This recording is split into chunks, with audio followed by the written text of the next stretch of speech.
कहाँ फंस गए यार।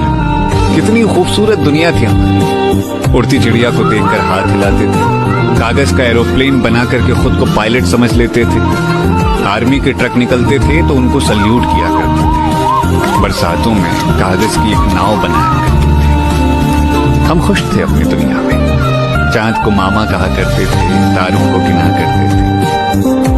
अब ये जिंदगी की दौड़ भाग में ऐसे उलझे हैं कि ना खुद का होश है ना खुद के ख्वाबों का। काश यार सब पहले जैसा हो जाता।